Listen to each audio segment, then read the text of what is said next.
Baiklah, kali ini saya akan berbagi kepada Anda pengalaman menggunakan drone DJI Mavic Mini 2 ya. Setelah saya gunakan beberapa bulan ini.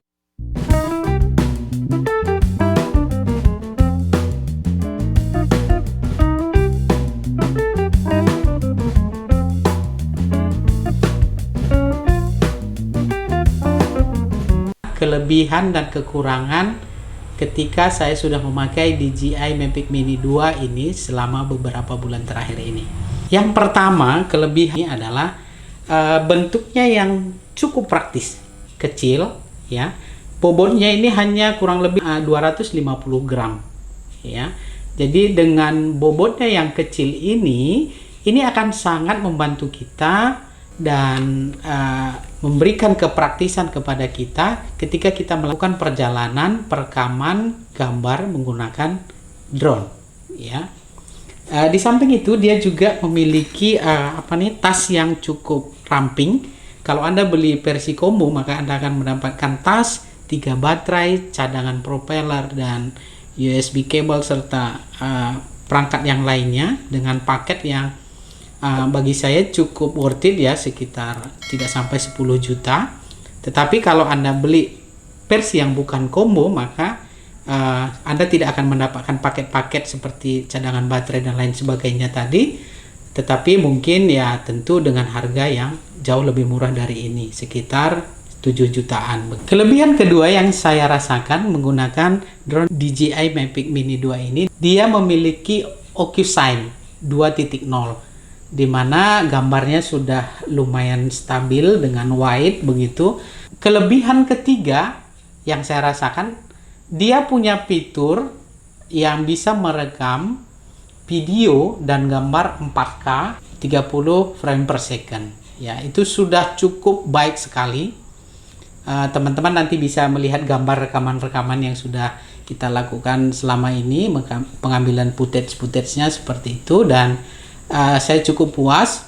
Di samping itu juga rekan-rekan bisa memilih resolusi 2,7K dengan 30 frame per second ya. Tetapi di dalam hal ini saya paling sering menggunakan yang Full HD 1080p 10 frame per second. Bagi saya itu sudah cukup bagus sekali gambarnya begitu.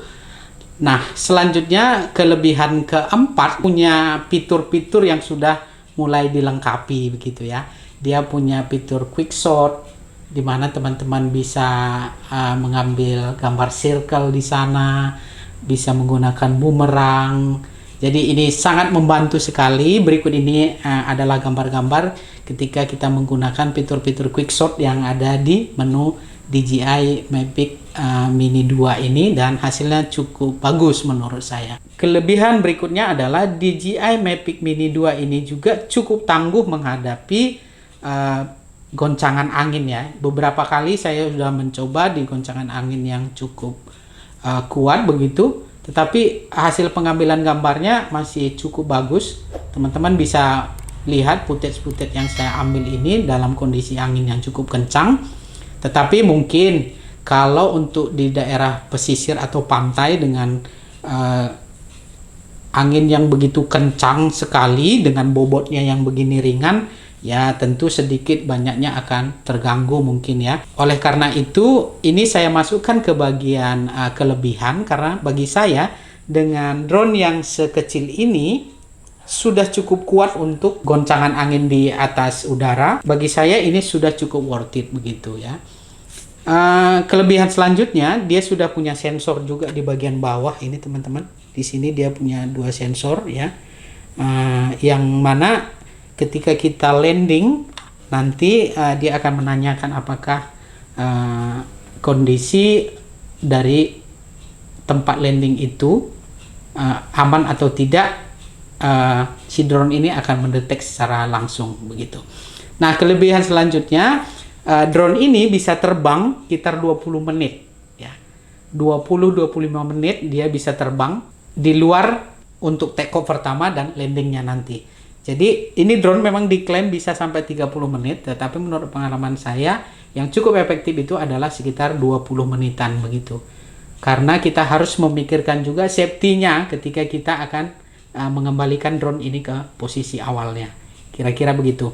Selanjutnya drone ini juga bisa terbang dengan jarak diklaim 2 km. Dan itu saya sudah buktikan ketika saya menerbangkan drone ini di perkampungan, maka drone ini memang bisa tembus bahkan lebih dari 2 km, teman-teman. Tetapi untuk daerah perkotaan itu tidak berlaku. Bahkan terkadang sampai 500 meter saja dengan ketinggian 100 atau 150 meter drone ini sudah minta untuk dikembalikan. Nah, kelebihan terakhir ya dari drone DJI Mavic Mini 2 ini harganya, teman-teman. Jadi harganya itu bagi saya cukup worth it. Versi combo di harga 9 jutaan, nggak sampai 10 juta.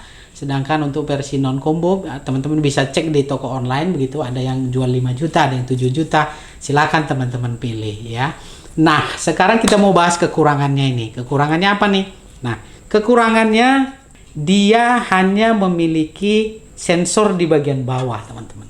Jadi karena dia cuma memiliki sensor di bagian bawah, teman-teman harus hati-hati ketika menerbangkan drone ini, karena dia bisa menabrak pohon atau benda-benda lain yang kalau teman-teman tidak melihatnya, dia tidak akan mendeteksi benda-benda yang ada di samping, kiri, kanan, dan atas dari drone ini. Dia hanya punya sensor di bagian bawah.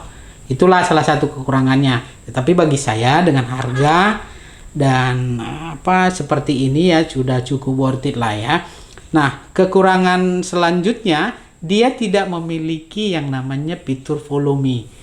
Jadi mungkin bagi teman-teman yang suka traveling dengan menggunakan fitur follow me, dia tidak memiliki fitur itu.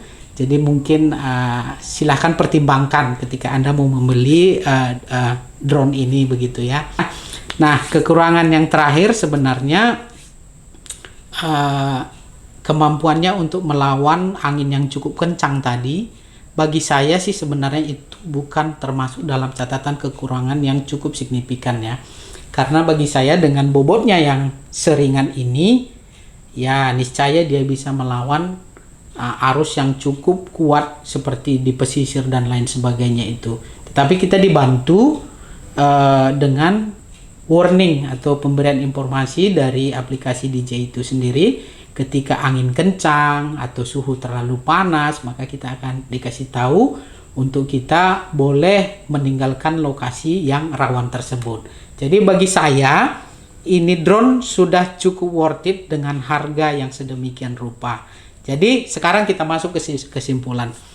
Kesimpulannya, dari beberapa kelebihan dan kekurangan dari drone ini tadi, maka kesimpulannya bagi saya yang pertama, drone ini cukup worth it digunakan di tahun 2021. Dengan segala fitur yang dia miliki, dengan harga juga yang ditawarkan kepada kita, maka drone ini sangat-sangat cukup worth it menurut saya. Nah, beberapa kelemahan dari drone ini tadi saya kira dengan berlatih ya sebagai pilot drone, teman-teman bisa mensiasatinya begitu, dan belajarlah menggunakan fitur-fitur drone ini tadi ya, khususnya di daerah perkotaan yang mungkin drone ini tidak bisa terbang terlalu jauh atau terlalu tinggi karena terbatas oleh zona yang terbatas ya begitu. Oleh karena itu teman-teman harus belajar bagaimana menggunakan drone ini di tempat yang aman dan nyaman begitu ya. Saya sarankan memang kalau di perkotaan jangan terbang terlalu jauh atau terlalu tinggi karena memang banyak gangguan sinyal satelit kalau di daerah perkotaan. Tapi umumnya pada daerah pedesaan aman-aman saja ketika kita menerbangkan drone ini selama itu di batas pantauan pandangan mata teman-teman. Jadi jangan sampai menabrak pohon kiri kanan atas begitu ya, karena dia tidak punya sensor body. Jadi teman-teman harus hati-hati di dalam hal itu. Saya kira ini adalah beberapa yang bisa saya sampaikan terkait dengan experience atau pengalaman saya menggunakan drone DJI Mavic Mini 2 yang saya miliki ini, dan ini adalah PC combo, dan ini menurut saya sangat worth it digunakan di tahun 2021 ini. Kalau Anda punya saran ya, ada yang kurang pas mungkin dari yang kami sampaikan ini, silahkan letakkan komentar Anda di bagian komentar video ini. Silahkan like kalau Anda suka video ini dan subscribe. Sekian dan terima kasih.